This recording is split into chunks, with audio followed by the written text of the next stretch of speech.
Good morning. Good morning. So the post-breakfast lull has worn off, so very glad to see such an active audience this morning. Thank you for joining us for Financial Matters. We are going to be talking to you about the offices on this campus that are here to support you and your student with financial aid and billing-related items. My name is Amanda Fidgel. I'm the Executive Director of University Financial Aid. I'm joined this morning by Jaime Gonzalez, Senior Assistant Director in College Aid. And we are just going to give you a very brief overview, we hope, of the, again, the important offices and the functions which those offices contain. We are happy to take questions throughout the session, and then we'll have some time at the end as well. With that, I will hand it over to Jaime. All right. Thank you, Amanda. Well, hello, everybody. Welcome. Hi, everyone. Welcome. I know, it's almost lunchtime. Well, welcome to you all. I don't think we could have bought a better day to have you here. Too bad you have to sit here and listen to me. But I hope I don't put you to sleep. Our goal today is to try and give you a real quick overview of, what the financial institutions here at Chicago, let you know kind of where to go. If there's two things that you can walk away today with, and that I've given you, is that where you look for information and where you go. If you remember nothing else, that's fine after this hour of being with you. But that's going to be our goal. We'll cover a little bit of college aid and sort of how we got there, how you got your financial aid decision. Who, by the way, has a financial aid decision? Most of you?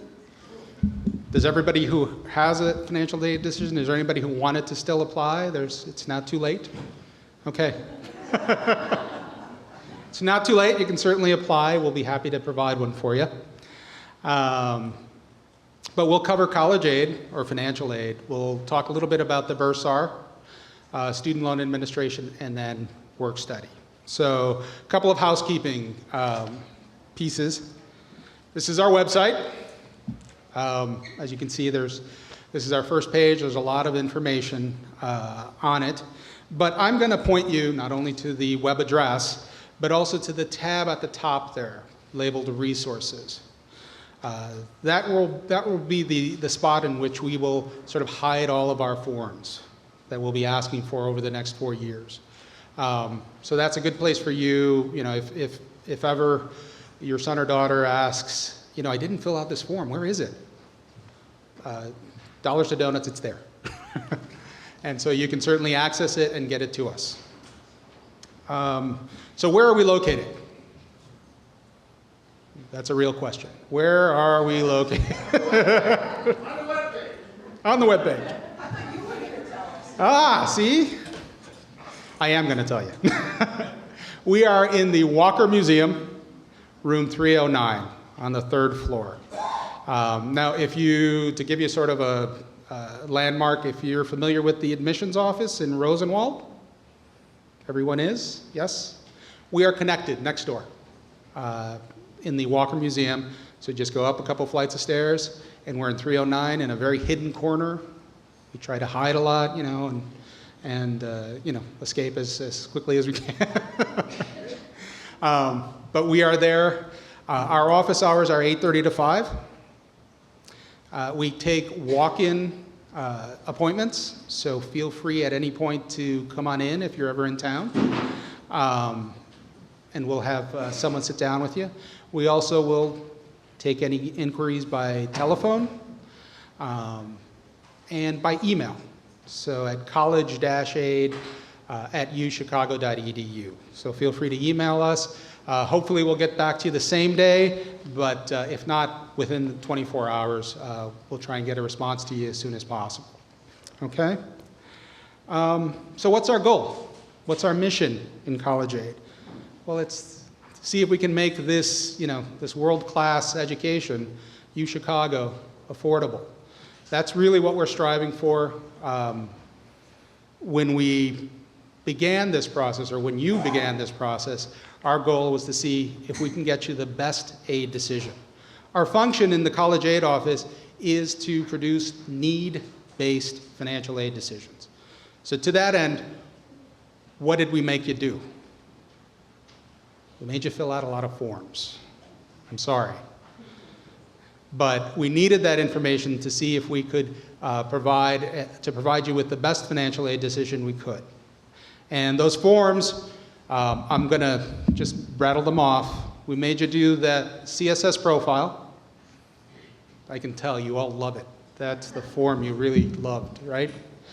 So the College Board was involved here. We had you do the CSS profile and give us a lot of information on that form. The FAFSA, well, we wanted to know what the feds would be able to provide. We had you turn in your taxes, and so yet something else you had to send to us. In some cases, if your son or daughter applied early, we probably asked you for 2 sets of taxes, right? And we asked you to complete, in some cases, a non-custodial profile, which was probably another happy. I go through them because what I want to sort of get over to you is that we've collected a lot of information in trying to make this financial aid decision. And we realize forms aren't the best place to gather information, but it does give us a starting point. And pretty much the principles we're operating under is that parents are going to be the first place we're going to look to for funding and education here at Chicago. That will be your responsibility, and we're going to be here to help you get to there. So our goal is to get you to the cost of attendance. So what is the cost of attendance this year? About $65,000. What's included in that? Things like tuition, right? We know that tuition costs will rise every year, but this year's tuition, fees, room and board. Everyone's probably moved in now. Does everyone love your son or daughter love their housing? Great. So there's room and board. And then in addition, what we do as part of our cost of attendance is we'll build in books and personal expenses. So an estimate there. You'll never see those charges on a Bursar bill. And then if you're coming from more than 150 miles away, we will build in a very nominal travel allowance. Okay, so we may start out, I think our base is $64,990. Some of you will see varying amounts into the $65,000 figure plus. And that's our goal. And we began with all those forms you completed. We started with trying to figure out what it is that we would expect from parents. The parent contribution that you saw on that award letter. That's actually a breakout of 2 types of analysis. We looked at what your income was and subtracted all the allowances that we could, like taxes and Social Security. The formulas allow for the size of the family to protect some of that income, those that aren't yet in college. So the idea that there's an adjusted figure to income. The same is done on the equity side. Your assets, whether it's cash, your home is utilized. But on the equity side, we know you can't sell your house to send someone to college. So the equity side of it, it's about a 3 to 5% figure that's used of adjusted equity. Again, there are adjustments to that total equity figure. And that gave us what we were going to expect as a parent contribution. Sort of the first piece of the puzzle, I know. It's a long journey, but you're here now. And I wanted to go through this just so that we could talk a little bit about it and then give you a little bit more information on where to go from here. So we got to the parent contribution. We also expect students to be a part of this process. And it comes in the form of working. We expect students to work during the summer. We expect them to work during the school year. And again, this is a typical financial aid decision. And then borrow student loans because they get a pretty good deal in terms of student loans. The total work and loan expectation for an incoming student is about $7,700, about $7,680 in combination. then we also asked that if they had some assets, or if they had a savings account in most cases, that they contribute all of it over the 4 years. Okay, so 25% a year is what we would use as part of their student contribution. So we have two pieces of that puzzle. We subtract those out from the cost of attendance, and the difference is what we are trying to meet with university grant funds, any federal or state grant funds, basically grant funds.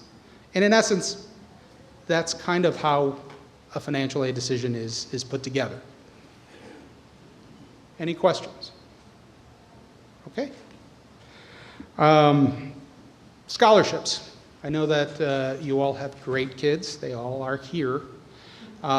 They probably are coming in with a lot of scholarships, right? They've all been competing for all these outside scholarships. What's done with those in an aid decision? Well, what we're committed to do is to essentially look at those work and loan expectations first. Okay, so that's $7,700 or so that we expected them to work or borrow. That's what we want to replace any of these outside awards that they bring in with. So it's a dollar for dollar exchange. And so it doesn't mean they can't work on campus. Our Office of Student Employment, and Amanda will be talking to you about that in a bit, will be happy to find a job for your student on campus. It just means that they won't be expected to work. We'll also replace the expectation for student loans. And again, it doesn't mean that they can't borrow a student loan, but it just means that we won't expect it from them. Okay, so these outside scholarships will work in that way in terms of affecting your financial aid decision. So what kind of loan programs do we have for students? Well, there's the Stafford loan. Are you all familiar with the Stafford loan? Okay, it has two programs under its umbrella. The subsidized Stafford loan, where the student does not accrue any interest while they're attending. And for this loan, we actually have to determine need. So it's based on the federal application, or the FAFSA, and we have to determine need for that type of loan. There's the other program called the unsubsidized loan, and you may have a combination of the two, or all of one, or a combination of the two. The unsubsidized loan is a non-need-based loan where most students are eligible for it. The issue is that the students will accrue interest while they're enrolled.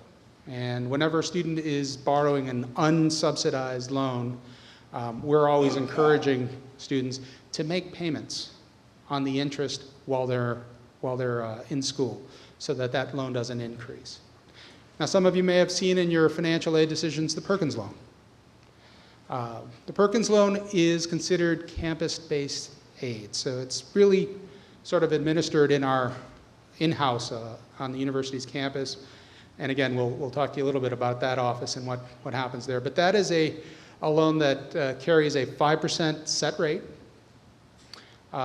It has a 9-month grace period, interest-free grace period, by the way, and generally will have many cancellation opportunities once students have graduated. But your contact will be here on campus with our Student Loan Administration Office. Perkins are need-based also, right? Perkins is a need-based, subsidized, essentially, loan. We determine the amount when packaging a financial aid decision, and it's usually based on the amount of money that we have to offer, which is based on students who have received it and are now repaying us those funds. Yes? What's the interest on the Stafford Stafford loan? loan has been set this year, as you've seen, at about 3.86, 3.9 essentially, with a 0.05% fee. So you generally borrow a gross amount, but you receive a net amount less the fee. These subsidized loans, you mentioned need-based.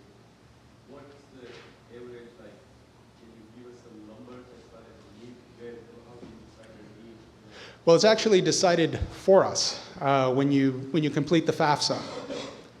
And it's determined the same way that when I went through the financial aid decision. It's the cost of attendance minus what your contribution figures are, those EFC figures, and the difference is the need.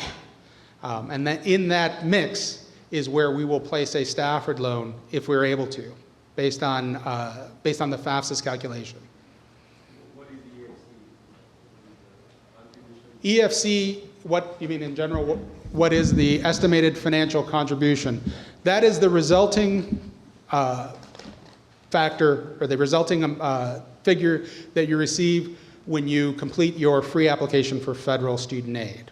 And that's based on your income and assets when you complete that form. It's essentially an estimated family contribution.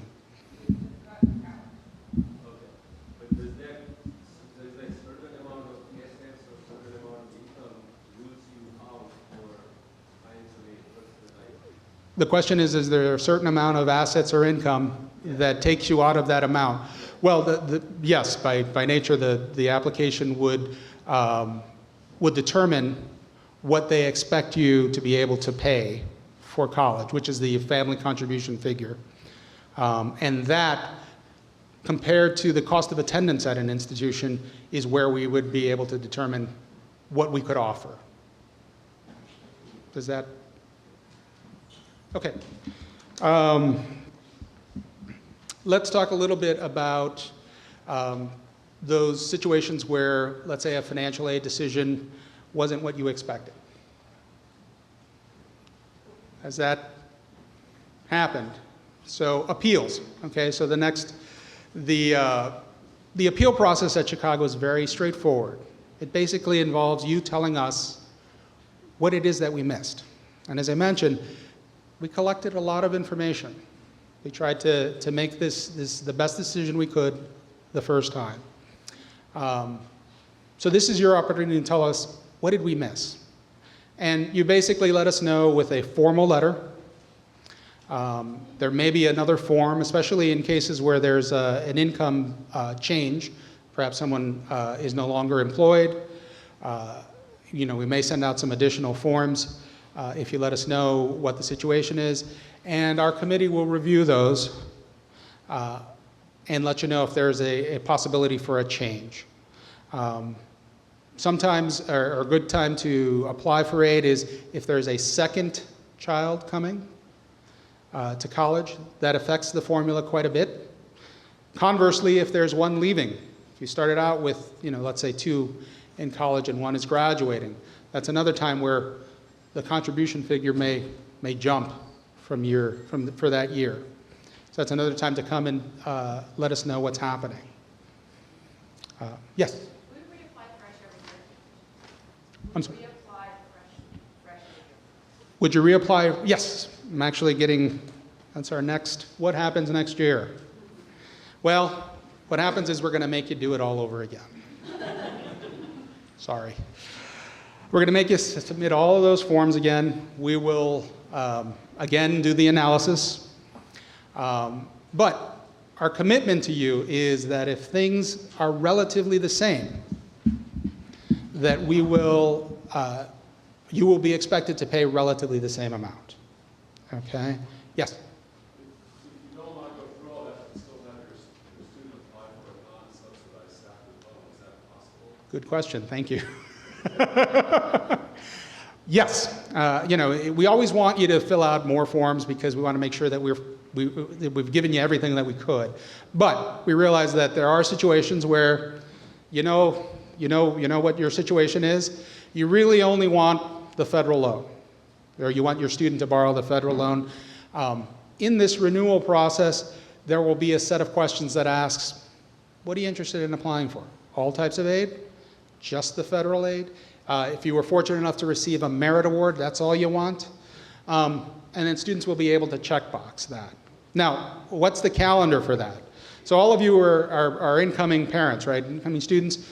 We were concentrating on your children very early. We needed you to have the information you needed in hand so that you could respond by May 1.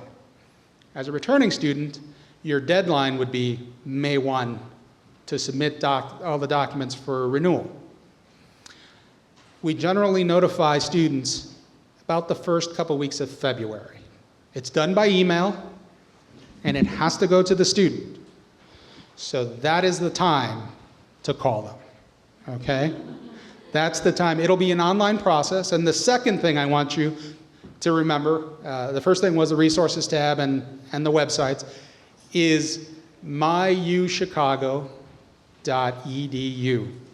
That is the student portal that will take you everywhere, okay? And students will be able to access all of the service or most of the services that Chicago has through that portal. So if you need access to that, you're going to have to ask your child about it. Okay? Yes? I just said, so if the child has gotten married, we have to continue to file FAFSA and CSS? No. I'm sorry. If you wish to apply for need-based aid, you can reapply with all the forms that are required, or if you choose something other than that, like the gentleman behind you wanted only the federal loans, you should only do the FAFSA and our university aid application. These details will show up in this renewal packet that comes out in February. But you can also only renew or only wish to renew your merit awards, which is a very straightforward one application and you're done. But the My UChicago portal will be a student's opportunity to give us that information. Now, yes? Kind of follow on this question. You submitted all our information, you guys came back with what our portion is, which is basically 100%. And then we also put into the non-subsidized loan. Okay. And basically it came back saying that it was only roughly 5%. My thing is that if you still aren't able to pay the full amount, why couldn't I get a non-subsidized loan for the rest of the full amount or one portion of it? Because I feel, it looks like you still aren't good for the whole amount. I would think I'd be able to be also good to take a loan out on that same amount. Let me make sure I understand. So the unsubsidized Stafford loan is what your son or daughter is going to be applying for. But the amount is so low. Correct. The Department of Education unfortunately limits students as to how much they can borrow from year to year, and it doesn't really change all that much. Their $5,500 is their first year maximum. $6,500 is their second year maximum. $7,500 is their third and fourth year maximum. They're set at that. Parents can borrow a PLUS loan, which is also another loan through the Department of Education. That loan, provided that you meet the credit criteria, you can borrow the difference. Basically, the cost of attendance minus any aid. Okay, so that's the loan that you may be wanting to look at. And the process is very similar in terms of applying for that loan. Students, when they applied for their Stafford loan, went through the Department of Education's website, or studentloans.gov, and they had to log in using their PIN, right? The PIN that they used to sign their FAFSA. Parents, for the PLUS loan, similar process, except you have your own PIN, and you log in on your own with your PIN to complete the PLUS process. Now, there are other loans that are available, the unsecured loans.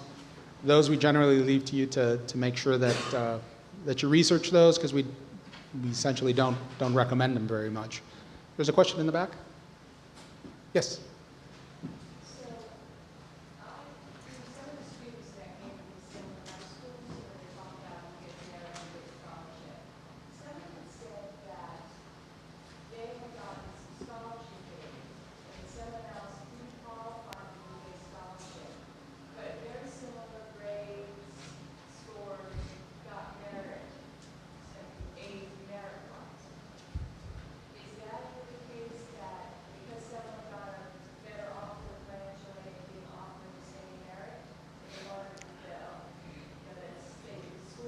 Sure.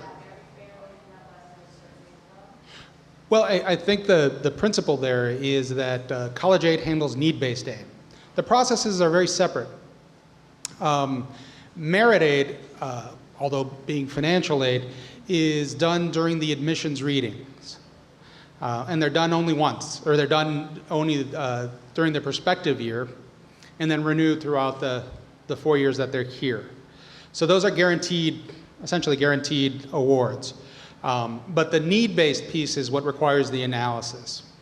So in terms of how those were evaluated, well, it's based on all of the admissions documents and the holistic approach that our admissions team utilizes to dole out those merit awards.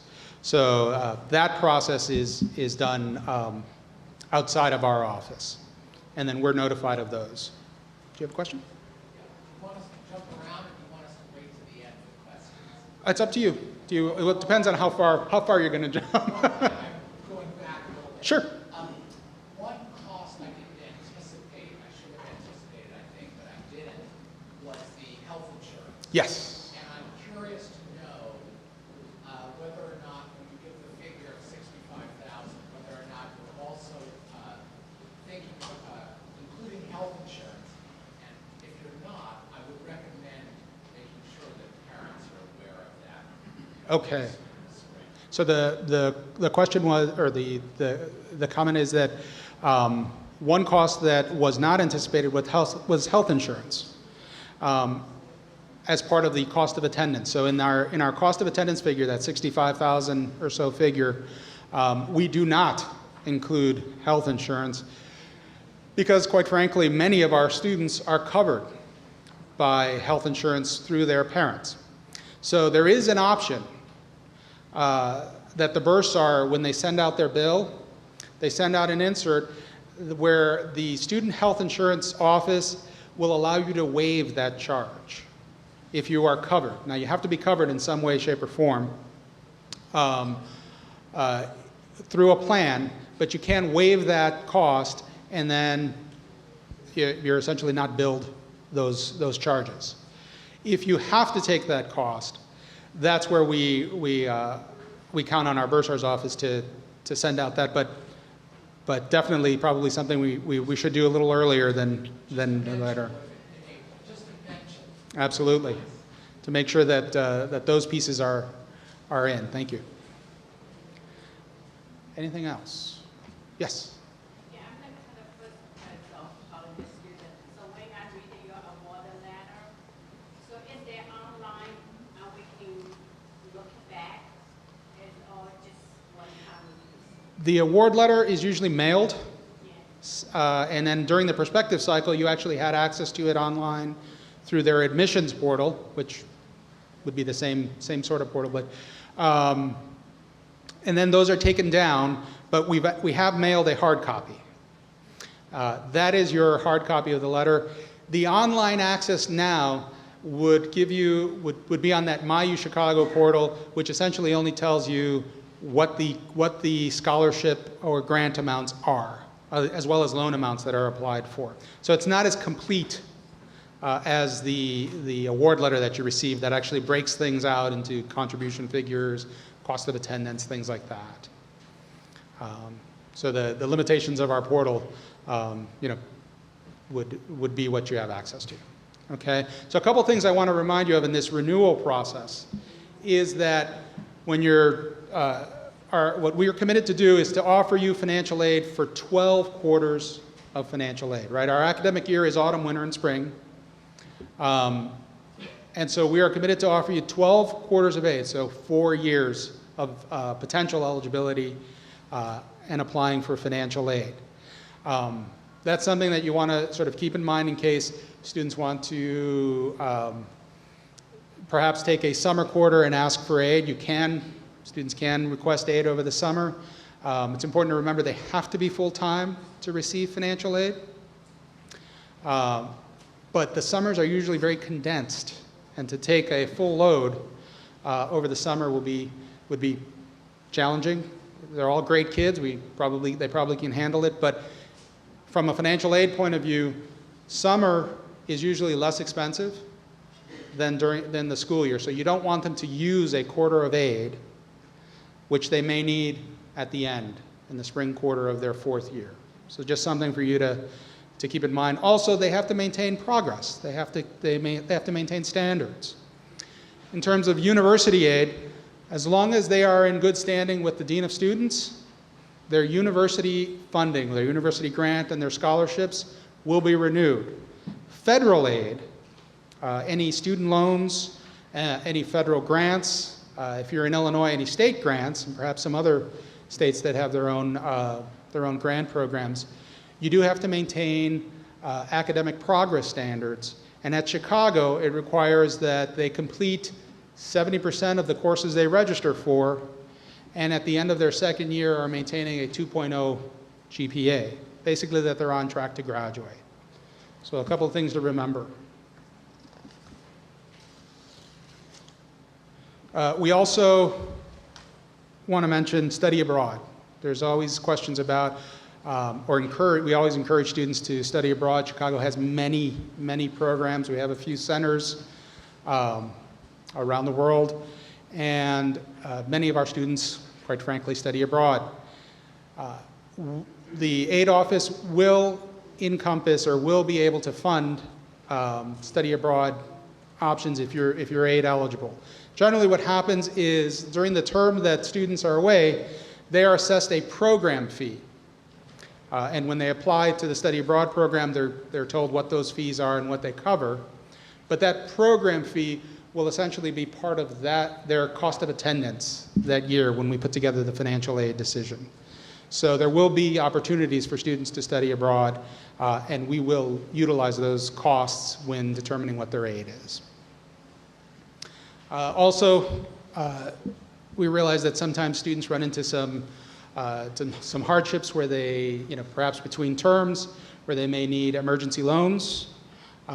College Aid does also offer an emergency loan. It's limited. It's about $500, but as long as the student's enrolled and needs a way to sort of bridge some expenses, they can certainly contact our office and request an emergency loan. The principle generally is that they repay that loan to our office of the Bursar in 30 days. If that doesn't happen, then what happens is that amount will just be tagged to their university bill. Okay, are there any questions? I'm going to move to the Bursar. Yes? When you're considering the loans, you're writing down basically everything, your assets and everything. So if you own property, it's paid off, you're looking at that as say someone's $200,000, that basically effectively you can sell that and pay the tuition. Is that kind of how it? In terms of how we assess assets, in this case it's property, and how do we look at that in the aid process? If something, in terms of the equity piece, it's important to remember that the formula itself reduces the equity figure. We have some allowances that are utilized in your total equity, which reduce the amount. There's an emergency allowance, and then there's allowance for students that haven't yet reached college age. The idea is that we realize these are not liquid assets. But the percentage that's used after we've made these adjustments is about 3 to 5%. So in most cases, that's not enough to merit, having to sell that property to make a tuition payment. But that's why in terms of assets, it's usually not it's not a huge figure in terms of how it affected the contribution figure. And we will make discretionary adjustments in many of those cases. Yes? How do you become eligible of aid or loan considering study abroad? How do you become eligible to consider aid or loan for studying abroad? How do you become eligible for aid for study abroad? Well, the eligibility is the same. The process is the same. If you are eligible for financial aid, then we use the cost for study abroad included in your financial aid package. So it isn't something that you become eligible or that you would necessarily apply for aid for study abroad, but it is in the financial aid process where we will include those costs and offer you the financial aid that you are eligible for. But we would utilize the program fee for that study abroad program. Does that make sense? Yes? I guess the question I have then is, so start from the beginning, the student considers study abroad for the next year and then applies for the study abroad program, and then that will be in that future year on their bill. Right. The term that they're going to be abroad, we get notified from study abroad, and then we'll utilize those program fees. There will be separate program fees for each of those programs, and they'll include different things. Most of them include some sort of room, and then perhaps some board, and we'll construct a cost of attendance for that student based on the program that they're in. Subsidized loan, you said that there's no interest accruing, so basically if they were to pay it back, then if the interest accrual starts upon graduation, so it's not retroactive to the 4 years they pay that off. Correct. Yeah. So in terms of the Stafford loans, the subsidized loans, there is no interest accruing as long as they are enrolled at least half-time. Okay, so there is other than summers, but as long as they are enrolled at least half-time, there's no interest accruing, and if the student chooses to repay that loan before they leave or cease to be enrolled, then they will not accrue or not incur any interest charges. Yes?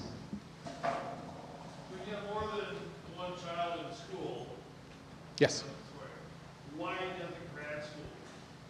Well, in terms of graduate students, and the policy here at University of Chicago is that we only will look at undergraduate students in school during the same year. That's essentially our policy. Well, it's probably a lot of schools like on par with Chicago. Yes, it's sort of a standard piece. Graduate students, by default, are considered self-supporting.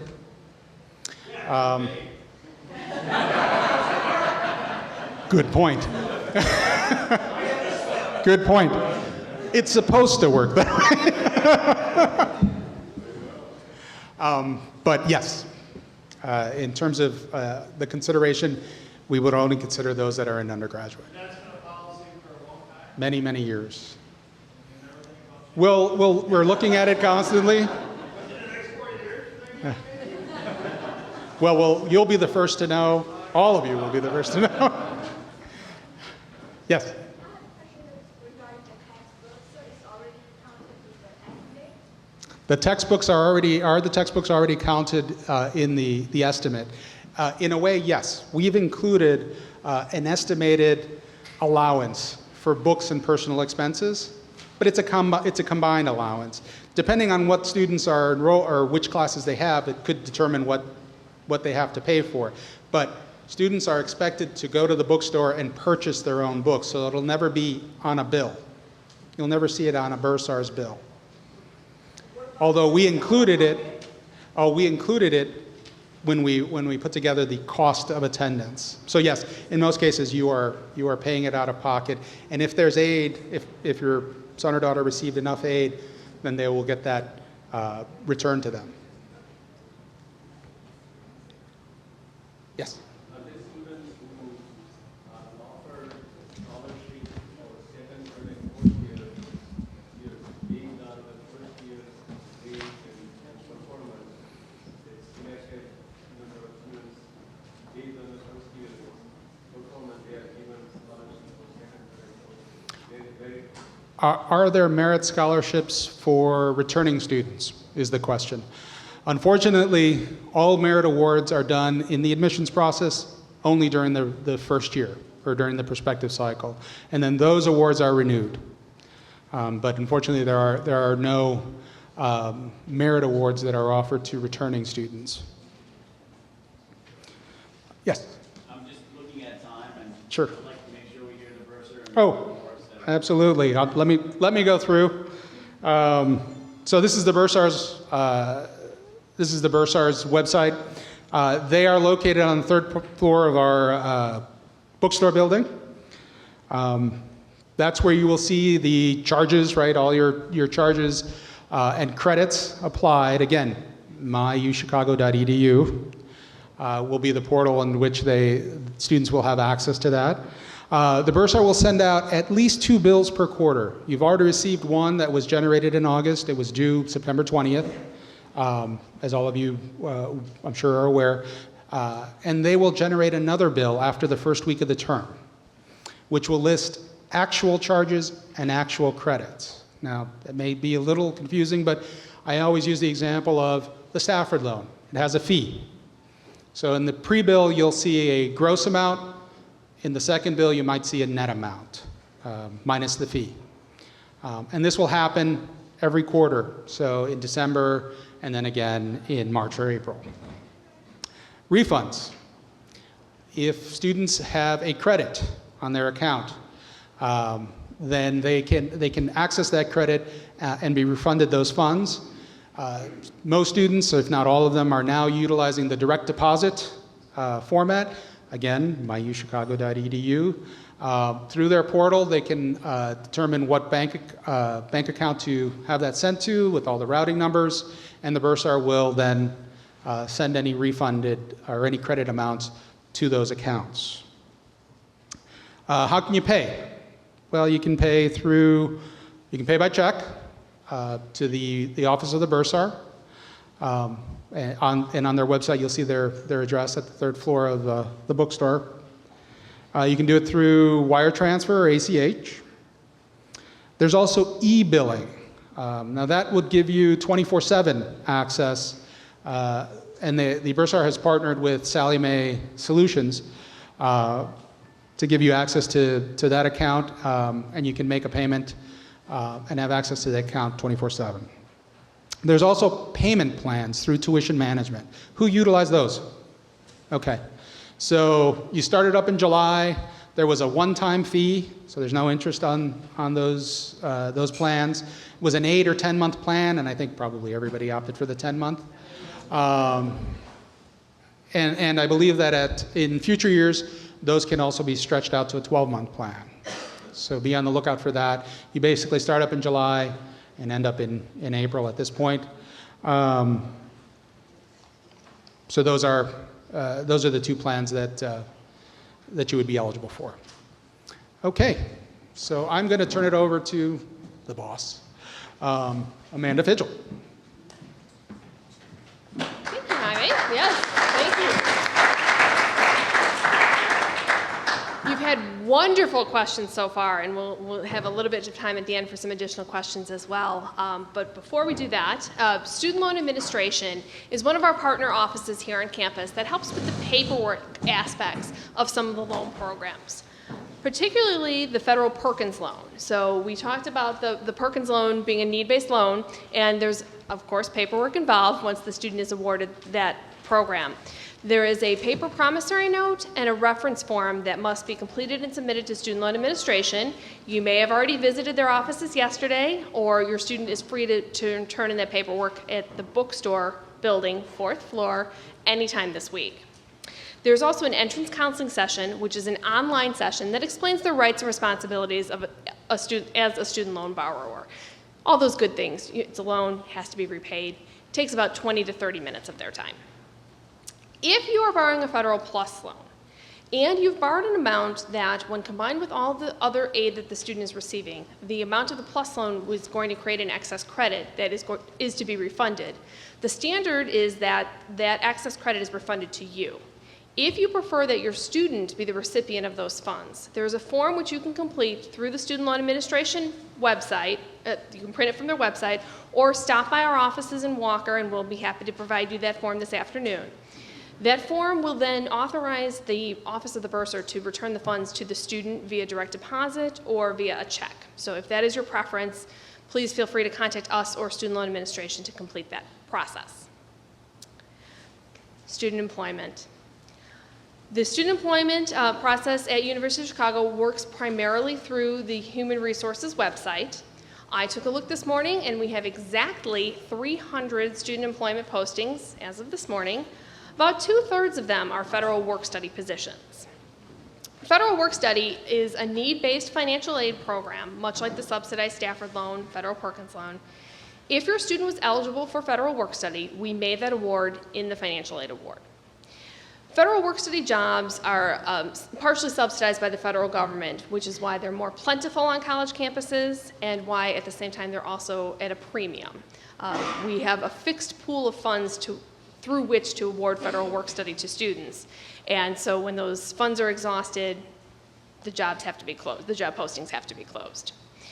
Students are able to print a federal work-study authorization form right now, this morning, from their My UChicago portal that we've been mentioning. That authorization form just says, hi, my name is X student, and I'm eligible for federal work-study. They can take that with them when they go to interview for the positions for which they have applied, and that way the employer will know that they are eligible to be paid from federal work-study funds. Once they find a position, they apply for it like the standard job market works. If they're asked in for an interview, they'll bring the authorization form at that time. If it's a non-federal work-study job, they would just complete the interview process. To complete the hiring process, they have to complete the I-9, which I'm sure everyone in this room has done at one point in time. The I-9 confirms their citizenship and their eligibility to work. So there's generally 2 pieces of ID that are required, Social Security card and driver's license being the most common forms. As long as you have a good copy of it that you can send the student or fax over, that should be sufficient, as long as it's not too blurry. After the calendar year is completed, the student will receive a W-2 form. If this is their first job ever in life, they might say, what is this? You all can fill them in on what exactly that means and what you have to do with that W-2 form.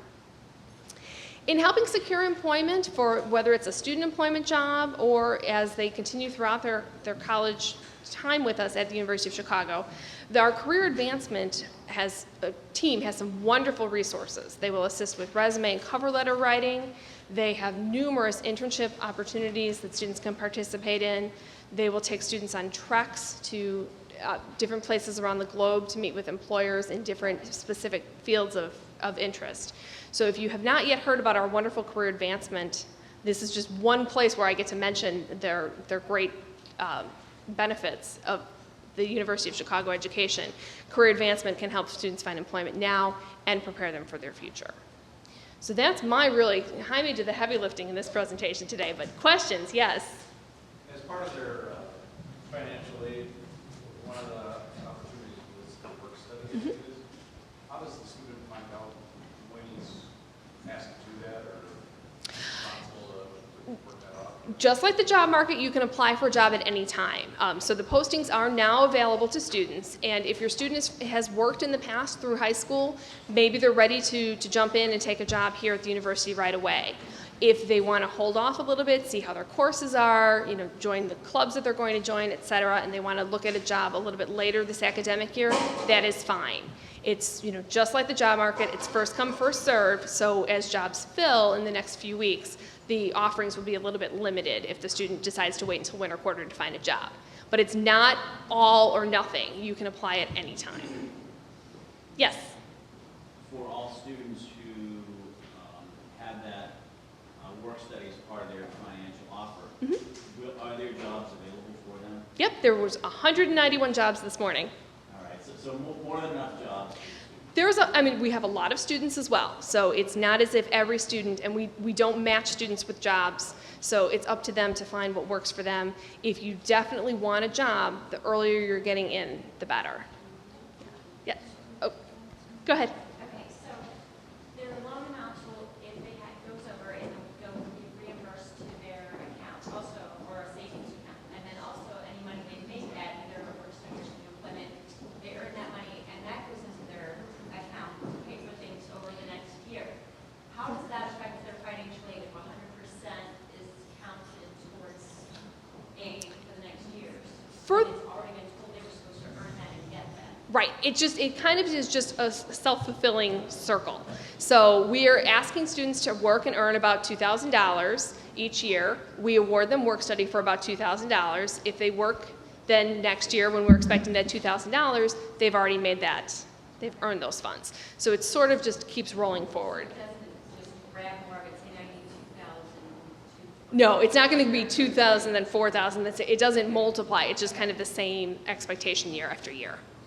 Yes? Sorry, just to clarify, so if it doesn't say you've been awarded federal work study, then it's out? If you saw a reference to term time employment is what we colloquially call our non-federal work study jobs, then you do not have federal work study. If there's any question at all, stop by the office or have the student give us a call or send an email and we'll clarify. Yes? Then they're not offered the federal work study, but they're supposed to be earning $2,000 by employment. How are they assured that they get a job to get that money? There's 1/3 of those jobs I mentioned are non-federal work study jobs, so there are a lot of positions on campus. We're also in the city of Chicago. A lot of students will take public transportation to go work at major firms downtown. Is there a way to kind of assure the student when he goes to career advancement, whichever department is supposed to go to look for a job, that they will get a job? No. Unfortunately, just like the job market, it's your skills, how you interview, that connection that you have with that department. It's not guaranteed student employment. It's just unfortunately not something that we can offer. Yes? Did you say they could use a copy of their social security card, or do they need the actual card? As long as it's a good copy, it's up to the hiring department to verify that it's a good copy, but as long as it's good, most hiring departments will accept the copy. Front and back or just front? Front and back's always good to send them with both. Yes, sir? Summer internships, do you help them get summer internships or how does that work? There is, yes, good question. For summer internships, there is assistance available in placement through career advancement. So again, not guaranteed, but we'll help them locate those. We must be hitting the noon hour, so yes, enjoy the rest of your day.